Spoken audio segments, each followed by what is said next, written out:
Welcome back to Drowning Demons. My name is James. This is Justin, as usual. By now, I got Mike coming pretty soon. We're going to do some videos with Mike. Justin broke his leg, so he has nothing else to do than to sit here and drink whiskey and tell me his opinion. This is his highlight of his day. Unfortunately, it really is. It really is. So, tonight we are going to do a little bit of an older one. This is one that I picked up last year, 2025. This has got some really good reviews on it. I took it to Whiskey Club and I haven't opened it since. And if it's from last year, that means this was before I joined Whiskey Club. Correct. So, we're going to dig back into Hardin's Creek. The Beaver release. Justin's got the details. I'm going to pour while he reads. He's not talking in cursive yet, so we're going to let him keep going. Once he starts talking in cursive, I'll read and he'll pour. You ready? I'm waiting on you. All right. You excited? Yes and no. I know who owns the company, so no, but yes, you're not. I'm absolutely excited to try something new. Okay. After the last video that we did from this company, you were bad mouthing the company. I didn't hear any bad mouth coming out of your mouth. I didn't realize the last video we did was from this company. You've had quite a few Jim Beam products. Yeah. Big Book, Little Book, Bardstown. Which I didn't realize all of them were Jim Beam products. Correct. Old Granddad. The Old Granddad is the one that really surprised me. Yes. And even with the Big Book and Little Book, I like the Little Book. Little Book's good. I wasn't a huge fan. Right. But they were drinkable. Yeah. I agree. Old Granddad was very surprising at how well balanced and just good it was to come from Jim Beam. I did get myself one of the single barrel.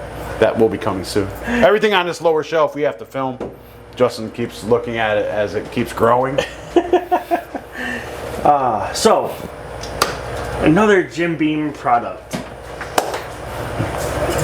Hardin's Creek.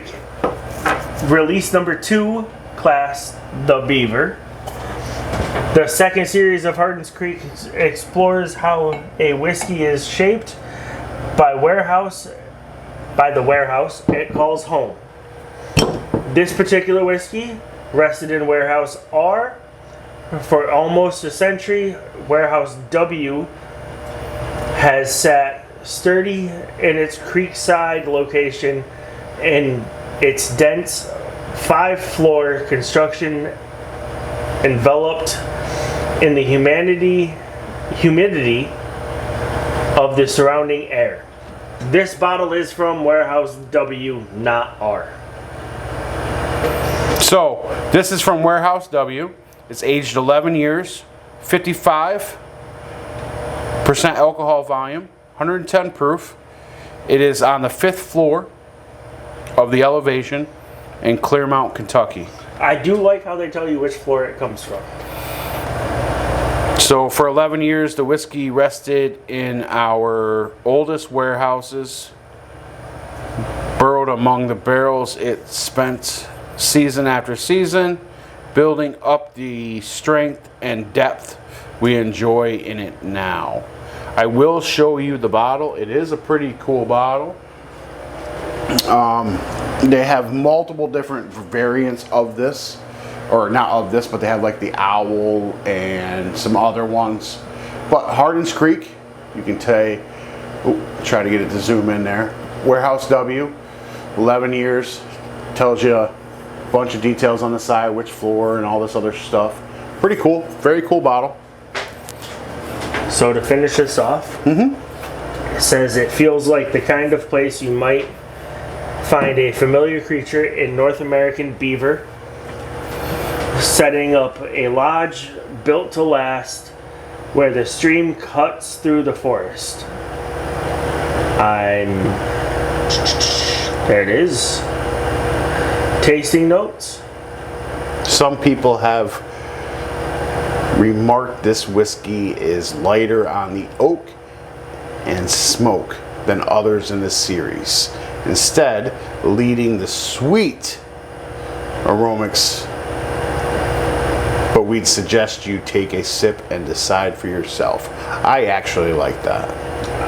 I like the fact that they don't Oversell it. try to oversell. They just say this is what people have said, but you figure it out. I like that. And the rest of the website gives no more information that's actually worthy. Are you ready? They leave it at that. So yes, I am ready. The Beaver.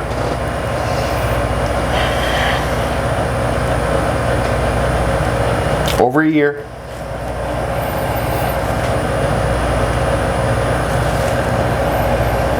Get a little bit of smoke. Remember what I said with the last one? No. That generic smell? Mm-hmm. Damn, I'm getting the same thing. Did you look up the MSRP? I did not. Would you like me to? Yes, please. Okay. Before you start spouting off stuff. And I'm not gonna knock them at all. I'm just saying it's kind of the same thing. I honestly think this smells better than Fang Pursuit. I get some smoke, I get some baking spice. I get a little bit of ethanol though, I'm kind of worried. So MSRP of the Beaver is $149.99. Okay. What did you pay for this? We're not going to talk about it. Okay, so he paid MSRP or better. What was a year ago, Justin? I agree. It was a year ago.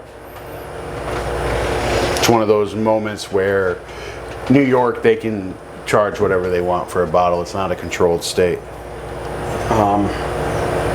But just like the last one, it kind of smells the same. Yeah, no, I got a little bit more depth off this nose.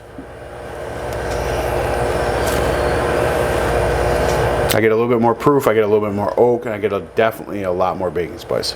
I get vanilla. I didn't get any vanilla. I get baking spice and vanilla. All right, well, let's put it to the palate And test. proof. That is definitely there. Yeah, oh yeah, I can't. no. I won't deny you. It's only 110. Yeah, I get a little ethanol. It's almost there to the point that I question whether it's 110. It's so forefront. That, I agree. Well, let's put it to the test. okay.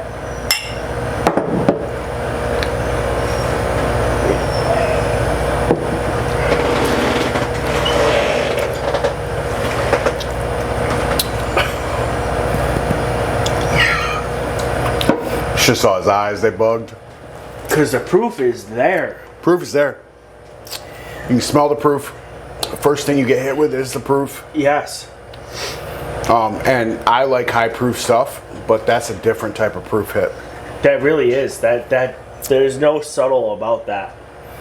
But it's also been in the bottle for a year. First sip drowns out all of the flavors. Yes, it does. I like to save a sip, so we're going to do that too. I did not. I want to make sure I taste it. So as it lingers, I get a little bit of pepper notes. I get some baking spice. As it lingers. Absolutely. Yeah. Second sip, pepper, baking spices, no vanilla or cherry or No fruit note. no fruit note at all. But it is a very complex pepper taste. Yes. I didn't get any maple. I didn't get anything like that. I did get oak. I didn't either. But that's why I like to take the second sip, because sometimes that first sip, that the proof just Right. drowns it all out. I agree. So I like to take the second sip.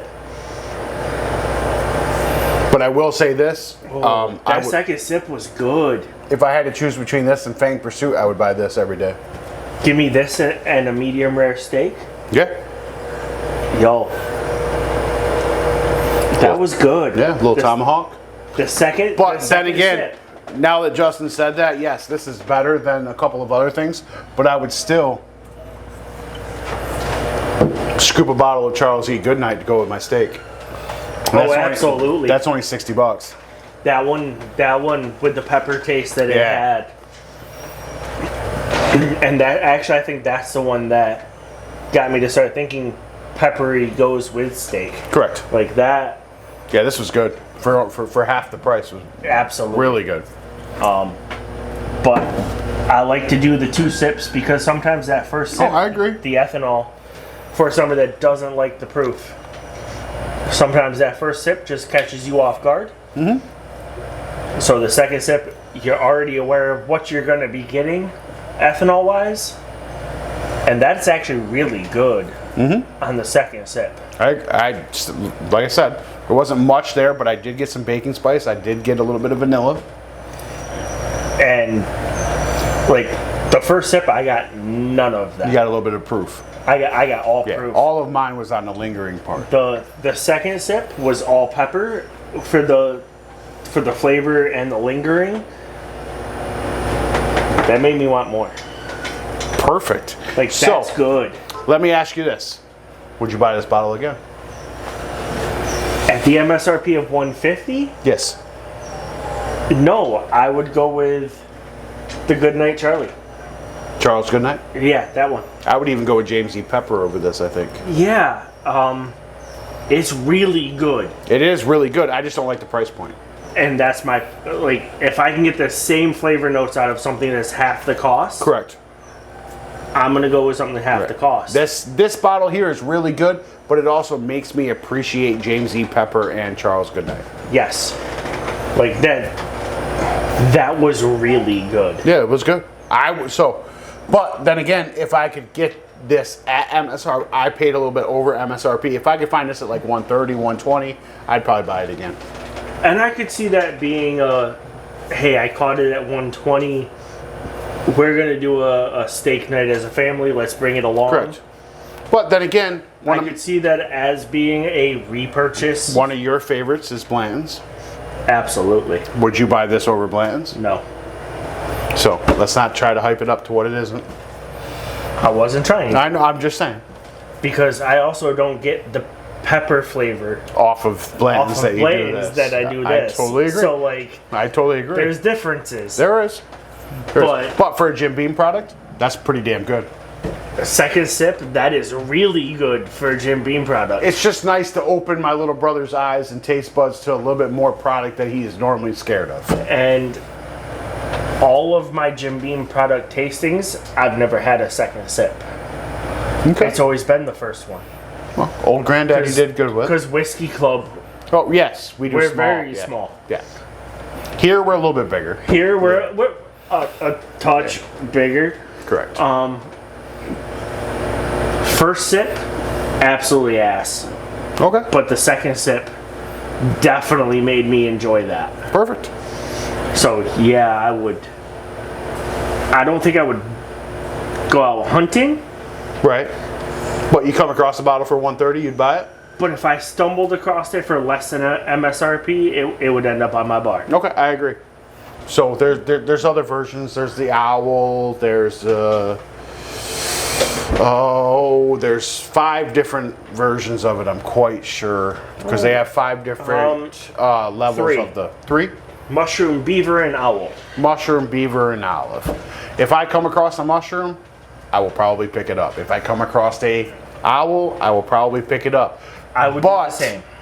But that is just because of how good this one is. Right. I would But I would definitely try the other 2 at full MSRP correct. because of how good this one was. But for a daily sipper, I would still buy Blanton's over this. I would buy Charles E. Goodnight over this. I got to make that clear. This is a mediocre hit. It was good, but it's a mediocre hit at the price point. I fully agree. At the price point, it's a mediocre hit. If this was like an $89 bottle, it would be a whole different ballgame. absolutely. Totally. Whole different ballgame if it was an $89 bottle. Absolutely. Okay. Just making that crystal clear. From the At the start. 150, 170 mark, not the bottle I would be buying. Same with me. Okay. Alrighty, guys. So that would be us drowning our demons with 2025 release of the Beaver, Hardin's Creek. If you wouldn't mind, hit that like, share, subscribe, hit that post notification bell. You get notified every time we do one of these. They start to get a little bit more regular. Right now, we're just trying to get a couple of videos out and try to build what we are doing. But they will start to get on a schedule. We're thinking about a few days a week of doing one of these reviews. I agree. So, on that note, my name is James. This is Justin. 2 to 3. What? 2 to 3 videos a week. Yeah, that's the goal. I agree. Okay, I'm James. This is Justin. I just want to thank you guys for coming by and checking out Drowning Demons. If you wouldn't mind, hit that subscribe button, hit that post notification bell, and I will see you guys right here in my basement bar with another bottle. We'll see y'all next time.